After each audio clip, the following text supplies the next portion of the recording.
Well, hello and welcome again. Today we're into part three of the book, chapter five, right? And in case you're wondering, yes, the book is out officially. This is my proof copy, and we will be having some additional information about that in the coming weeks. Behavior intelligence uh, uh, to leadership intelligence. So, if you're interested, there's over 300 pages of content there, and it's full on information. It's 196 ready to use situations. It gives you the context, some insights, and some practice sessions. And it's got a guide through it so that you can find your way through it very easily and identify the areas that you want to focus on and work through. These sessions that I'm running are straight from the book. Okay, so the idea is when you get the book, you have the opportunity to also get these videos that explain and improve your understanding of the content of the book. That's why I am doing all of these weekly videos. So there's probably about 40 chapters and 40 videos to go with that. We're into almost finishing part three, so that you can get that. Where you get that at the biqorg.com/books. Simple as that. So BIQ, Behavior Intelligence Org, organization.com. My name is Nagui Bihelek, and I'm going to take you through that momentarily. I just want to make sure that everyone is hearing me, and if you can give me a thumbs up in the chat. Hi, everyone. I can see a few people joining already. So again, while I'm waiting, the book is out, okay? And you can get it on Amazon. And there is a Kindle version as well as the paperback copy. 300 plus pages of value that you can apply in your coaching or your leadership. You, as a leader, you are the mentor and coach, and we'll talk about that in today's session. So, great. Looks like everything is working. Let's get into it. Yay. All right. So, I'm on the screen. There we are. So, let's get going. So, today is about emotional neutrality in leadership and the importance of that, and understanding the difference between being detached, disengaged versus emotional neutrality, and the importance of that and the value of that. So getting the chaos under control. If I can get my clicker working, there we go. Okay, so quick refresher, if you haven't seen the previous sessions, you can go, it's on the bottom of the screen there, biqorg.com/events. All of these are recorded as podcasts. There's a lot of information, blogs, etc., that you can access on our website.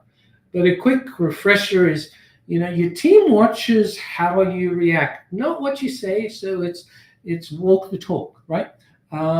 So it's important to understand the value of your composure, your tone, your leadership style, and how it impacts the team.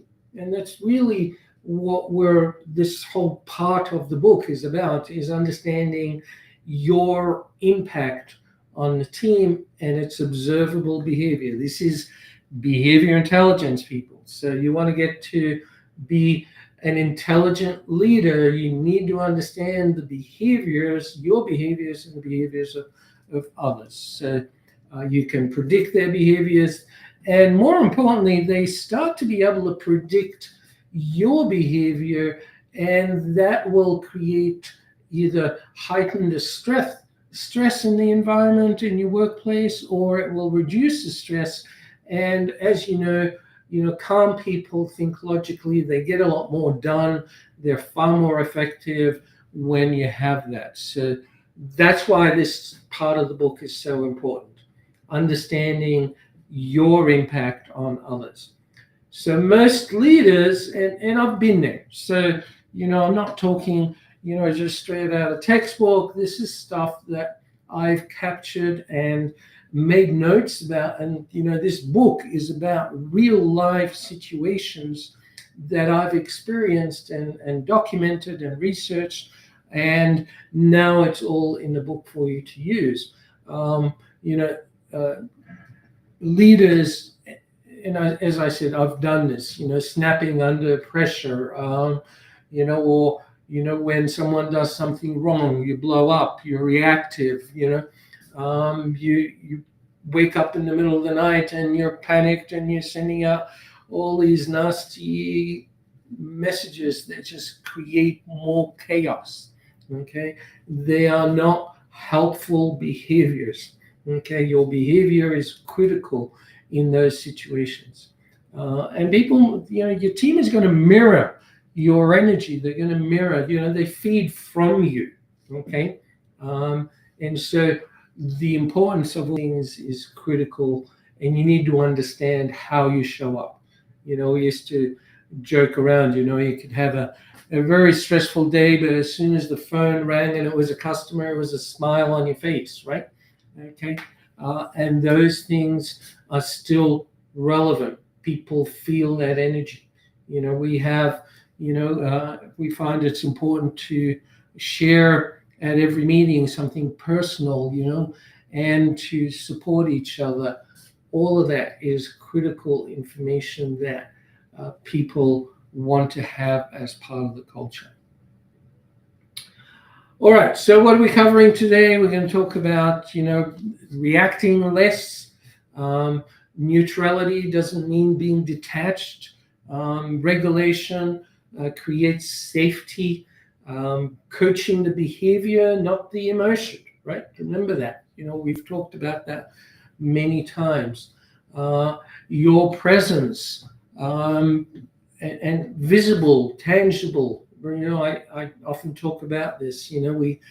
Our brain is wired so that it focuses on the tangible feedback that the brain receives, rather than the unknown, invisible, right? It's very hard to do that, and it's hard to sell the invisible too, right?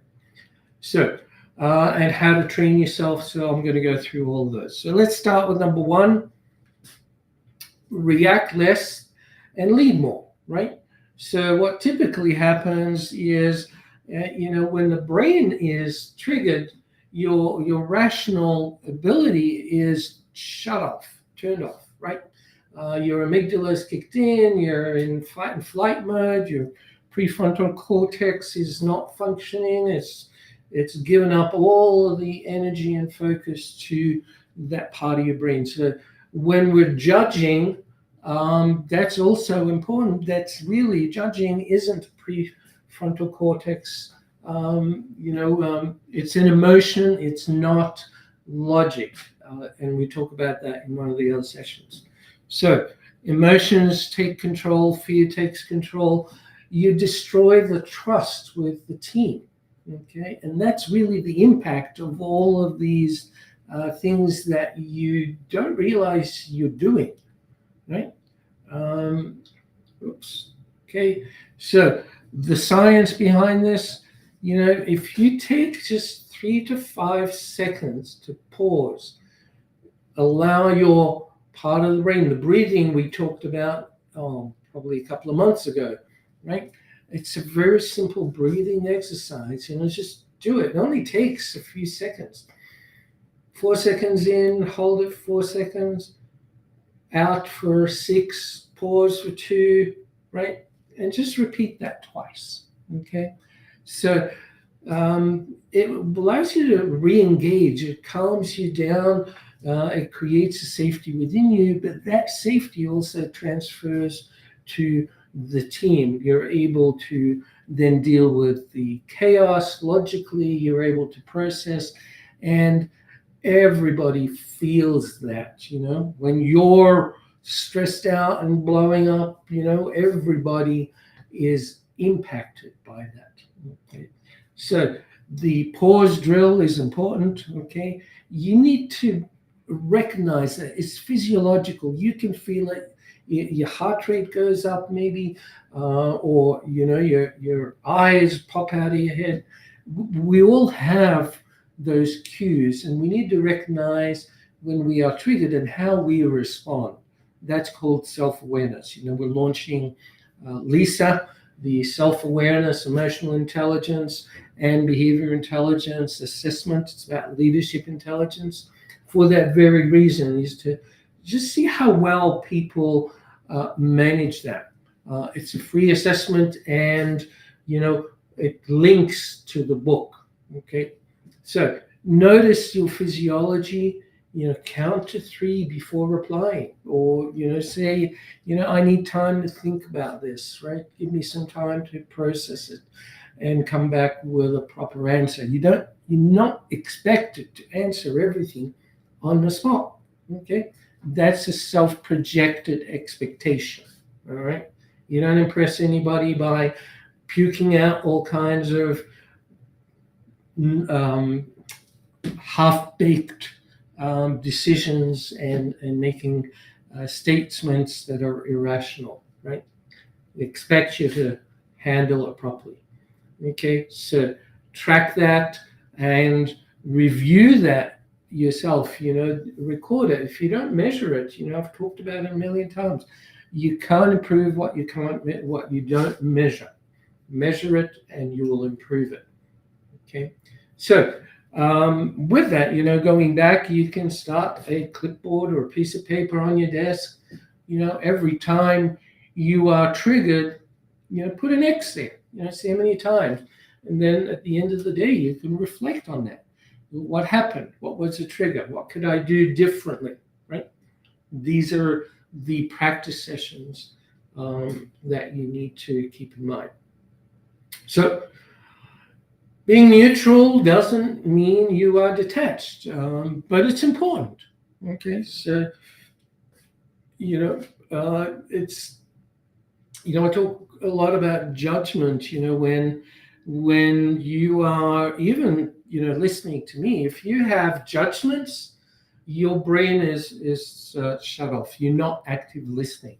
Your brain is already made a decision about what's happening. Okay, and when that happens, your brain looks for those things that support what you've already decided. You are no longer engaged. You are no longer paying attention to what's going on, right? So be sure that you're not doing that with your team. Your judgments, right, cause you to stop listening, okay? And you need to neutralize that in order to be present, be empathetic, right? And here is just some simple tools for you to do that. I hear this frustrates you, right? Or if you take the you out, it's important sometimes to do that. I hear that this might be frustrating. Okay, that's another way of saying that. Okay, it makes sense given the timeline, but why don't we sit together, collaborate, right? And map a plan of how we deal with this and move forward. So empathy, objectivity is the way to influence people and get them to rally behind you or alongside you would be even better, right? So why this works, it's a safety, right? We all, if you cut your finger, we all bleed red, right? It doesn't matter what level you are in an organization, we're all still human. And allowing that to be the concept that you use to be empathetic, emotional, feel, listen, hear people, and demonstrate that you really care. You can still be the leader making decisions. It's still your role to direct and lead the team, but you can do that with emotional empathy and sensitivity. Right? Regulation models safety. This is about, again, taking the emotion out of it, right? Because when you have these emotional outbursts, you're unpredictable. It's not a safe environment. We don't know what's going to happen today, right?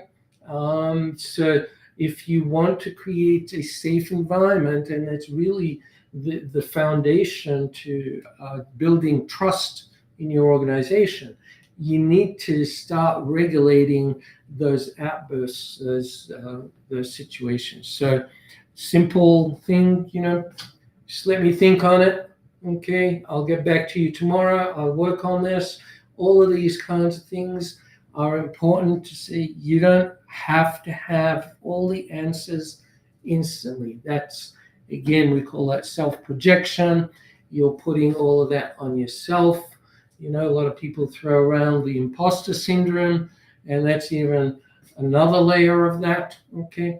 But it comes down to the behavior. You just need to practice the behavior that gets that safety and the results, okay? Breathe before replying. Do the breathing exercise that I talked about, okay? And yes, we can handle this. Demonstrate that it's safe, right? Commit publicly. It's important to do that. Don't do it in isolation. Don't live in your head. You need to be vulnerable, right? And humble. And so what does that look like? Those are, again, labels, and I love the label busting. So we take those and, what does vulnerable mean? Okay, what sort of behavior is a vulnerable behavior? Okay, is it one that you cry? Well, that's also a behavior, right? To say I don't have the answer. That's okay. Be vulnerable. Be humble, right? All of those things are critical about the safety that you create in your workplace and the environment, so that people are comfortable to come to you with ideas and suggestions, or even more importantly, to tell you when you're wrong. All right? Don't you want that? Isn't that the real measure of trust and safety in your organization? People are comfortable to say, hey, I see this could go wrong, or that could go wrong, instead of just having a whole bunch of yes people, or I have nothing to add, I'm good. Those types of responses are often an indication of maybe someone doesn't feel safe to share and speak up, right? Okay. So coach the behavior, not the emotion. Don't point the finger and say, I'm disappointed in your tone. Those kinds of things are not useful. So what do you do differently in those situations? First of all, 2 words I've talked about often. Never ask, why did you do that? Right? And never use the word you, okay, unless it is specifically intended that you want to trigger somebody, okay? Because that's what those 2 words will do. They will trigger an emotion, right? So in order to elaborate that and change that, okay, you need to talk about that a little bit differently, okay? You spoke over your 2 colleagues. You could have said that without the word you. The situation that occurred where the colleagues were interrupted, okay, that shuts down the opportunity for ideas. It takes people off track. They lose their thought pattern.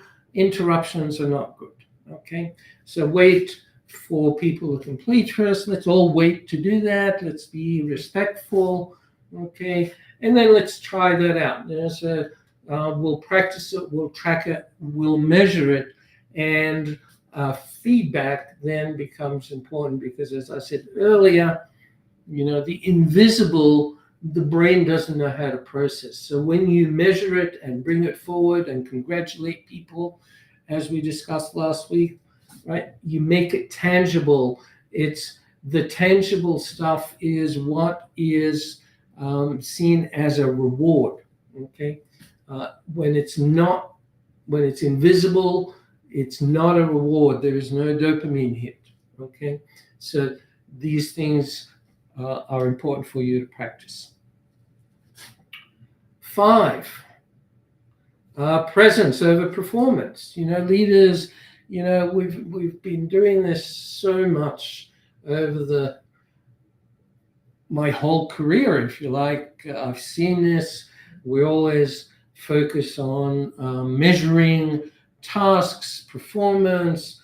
I've seen Total Quantity Management, TQM, ISO 9000, Lean, Six Sigma. I've seen all those methodologies. EOS, one of the latest ones, right?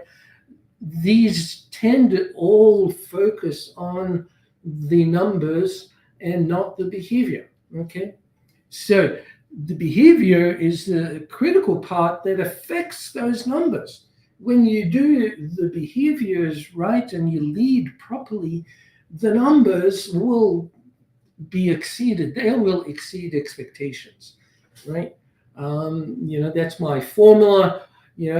Having a team that exceeds expectations and stay, right, is a reflection of you as a leader, right? That's the highest measure. So if you have high attrition, you need to look at you, right? If your numbers aren't being hit, you need to look at you, okay? We used to joke around, what's the common denominator in all of those situations? You, right? So working on that is critical and it's important. So active listening, being empathic, authentic, right? Humble, vulnerable, all those things that I've talked about. Okay, take a deep breath, 2 minutes, reset. Let's have a break. We've got a lot of emotion going on here, so why don't we just break here? We'll come back. Please go take a deep breath, do whatever you need to do, come back, reduce the emotional tension. Okay, you can use it for yourself, you can use it with others on your team. Okay. And train it. It's got to be a habit. You can't just do it once. It's not a magic pill, right? You can't go work out and have work out one day and be fit for the rest of your life. It doesn't work that way. Okay, so repetition, the triggers, the cues, the tracking, all of these are critical to the longevity and the true success. These are not things that you do them once and you see instant result, okay? You need to practice and practice and practice. It takes weeks, but you need to track that in order to see the result and make it tangible. That's why, I've talked about this many times, AccuMatch, we do it multiple times to help people see the changes, the transformation that they are making in themselves. Right? All right. So identify the triggers. Define the expected routine, how people are expected to do that, and track compliance. Right.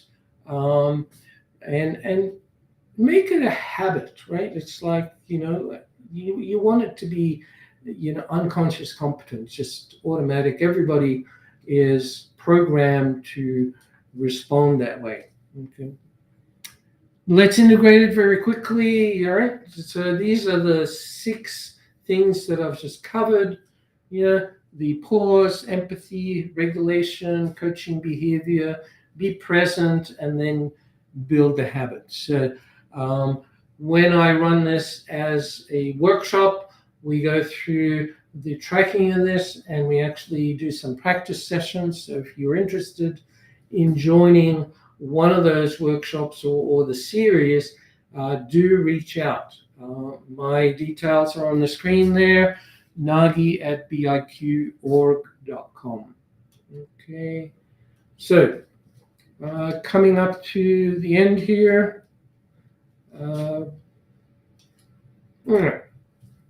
So, just as I explained, it takes weeks for you to establish this, and when you measure it and report it on a monthly basis or even weekly at the beginning, you will start to see the results. You just need to pick one thing, right? Pick an area. You don't have to do them all, right? So is it going to be the pause drill? Is it going to be coaching the behavior, the mindful presence, neutrality? Pick one, right? And if you start with just one a month, right, you can add another one. Even one a quarter is good, right? Don't try to boil the ocean, so to speak. It's not about how many you can do quickly. You might be able to do them quickly, but your team takes time for that culture to become a habit that they all hold each other accountable on as well. Okay, so it's great to do that. Outcomes. So you're going to create safety, you're going to create confidence, trust, and the team will love you for it, hopefully. All right. So, question. Think about this. Under stress, how does your team respond? Is it panic or is it safety? Do they feel calm and they manage it well, or are they in a panic? Do you get into a panic? Right? Your behavior determines theirs. Right? So just remember that. Final truth, right? I've got this, you're safe. This is really the message that they need to get from your behavior. Behavior intelligence, guys. Okay. So, question for you, which one resonates with you the most? What challenge are you going to take on first? And next week, I dive into chapter 6 of this part of the book, and then we'll wrap up with the overview and bringing it all together into week 7 of this series of part 3. Okay, so we'll talk about your pattern recognition, the behavior as a feedback loop, and building resilience system, right? Okay, and I know I'm having some conversations with some amazing coaches around the world, and resilience comes up quite often, and so we'll talk about that a little bit more next week. All right, thank you. Your composure translates into their confidence, your regulations, their safety, their North Star, their trust. Okay, lead with that. All right. So without further ado, let me wrap this up quickly. And before I go, just one last plug. The book is out. Okay, you can order it on Amazon. And if you want more information, go to biqorg.com, right? And it's /books. Thank you. See you next week.